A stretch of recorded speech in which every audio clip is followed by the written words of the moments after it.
యువరాజు విజయ్, యువరాజ్ స్వరూప్ ఒకే గురుకులంలో విద్యాభ్యాసం పూర్తి చేసుకుని వచ్చారు. ఇంకా రాజ్యభారం నెత్తిన పడకపోవడం వల్ల దేశ పర్యటనకు బయలుదేరారు. ముందుగా తూర్పు దేశమైన మణిపురానికి బాటసారుల్లా వెళ్లారు.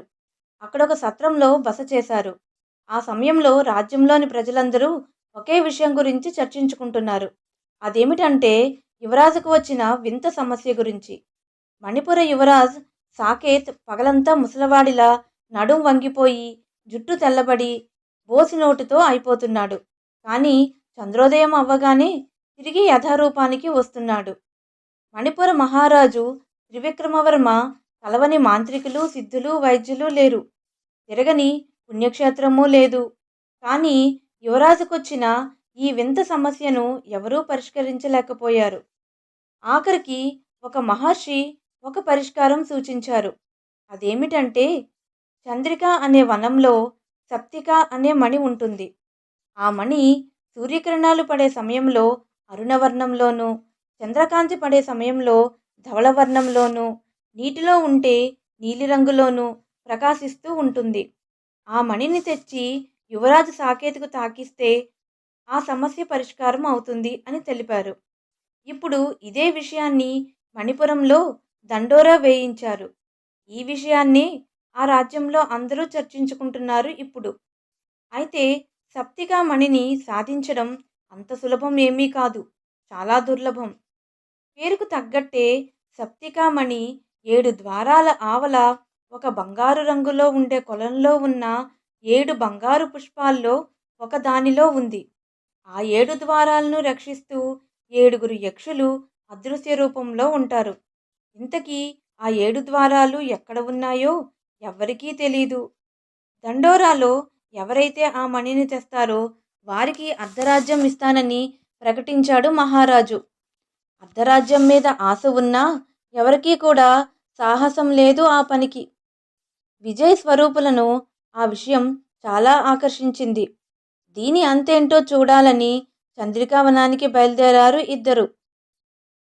చాలా దూరం ప్రయాణం చేసి అలసిపోయారు విజయ్ స్వరూప్. బాగా ఆకలిగా దప్పికగా కూడా ఉంది ఇద్దరికి. పక్కనెక్కడో నీటి అలికిడి అవ్వడంతో స్వరూప్ విజయ్తో నువ్వెక్కడే ఉండు, నేను వెళ్ళి నీళ్లు తెస్తాను అన్నాడు స్వరూప్. వెళ్ళిన స్వరూప్ ఎంతసేపైనా రాలేదు. విజయ్ వెళ్ళి చూస్తే అక్కడ ఒక సరస్సు వద్ద స్వరూప్ పాదరక్షకులు తను నీళ్లు నింపిన తోలు సంచి అక్కడే ఉన్నాయి. కానీ స్వరూప్ అక్కడ లేడు. అక్కడ ఉన్న ఒక వృక్షం విజయ్ని చాలా ఆశ్చర్యగొలిపింది. ఆ చెట్టుకు కేవలం 7 కాయలు మాత్రమే ఉన్నాయి. అవి సహజ రంగులో కాక బంగారు వర్ణంలో మిలమిలా మెరిసిపోతూ ఉన్నాయి. దగ్గరికి వెళ్ళి తాకబోయిన విజయ్కి అతని తల్లి హెచ్చరిక గుర్తుకు వచ్చింది. ఈ ప్రకృతిలో ఏదైనా అసహజంగా ఉంది అంటే అక్కడ ప్రమాదం పొంచి ఉన్నట్టే అని అతని తల్లి ఒకసారి చేసిన హెచ్చరిక గుర్తుకు వచ్చి వెంటనే విజయ్ ఆ కాయల్ని తాకలేదు. అక్కడే ఉన్న పొదల్లో దాక్కొని ఆ రహస్యం ఏంటో చూద్దామని ఆగాడు. చీకటి పడుతోంది. అక్కడికి ఒక మరుగుజ్జు మాంత్రికుడు వచ్చాడు. తన మంత్రదండంని చెట్టుకు ఆనించగానే 7 కాయలు సప్త ఋషుల్లా మారారు. ఆ ఋషులతో ఆ మరుగుజ్జు ఇప్పటికైనా చెప్తారా లేదా అని గద్దించాడు. దానికి వారు మా ప్రాణం పోయినా నీకా రహస్యం చెప్పం అన్నారు. దానితో వారిని బాగా కొట్టి తిరిగి వారిని బంగారు రంగు కాయలుగా మార్చేశాడు మరుగుజ్జు. విజయ్ మరుగుజ్జు మాంత్రికుణ్ణే అనుసరిస్తూ వాడి గుహకు వెళ్ళాడు. అక్కడే మాంత్రికుడు ధ్యానంలోనికి వెళ్లే వరకు ఒక చోట దాక్కుని ఉన్నాడు. విజయ్ నెమ్మదిగా బయటకు వచ్చి గుహ అంతా పరికించి చూస్తున్నాడు. అక్కడ కొన్ని శిల్పాలు కనిపించాయి. అందులో ఒక శిల్పం అచ్చం తన స్నేహితుడిలానే ఉంది. ఒక్కొక్క శిల్పం ముందు ఒక్కొక్క హోమగుండం ఉంది. విజయ్ నెమ్మదిగా అక్కడికి వెళ్ళగా తన తోలు సంచిలోని నీళ్లు అక్కడున్న ఒక హోమగుండంలో పడి మంట ఆరిపోయింది.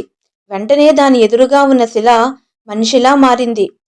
ఆ మనిషిని విజయ్, ఎవరు నువ్వు, మీరంతా ఇలా శిలల్లా ఎందుకయ్యారు అన్నాడు మెల్లిగా.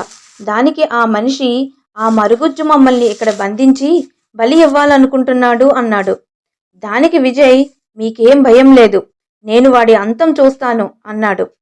దానికి ఆ మనిషి, అది అంత సులభం కాదు మిత్రమా, ఇక్కడికి దగ్గరలో ఒక పెద్ద మంట మధ్యలో 100 అడుగుల నిలువెత్తు అస్థిపంజరం ఉంది.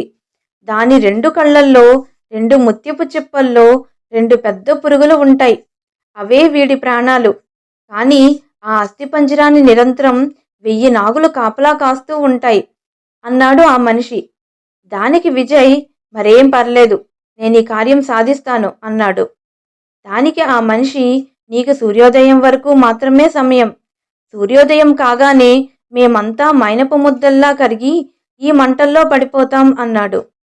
విజయ్ తన గుర్రం మీద వేగంగా అక్కడికి చేరుకున్నాడు.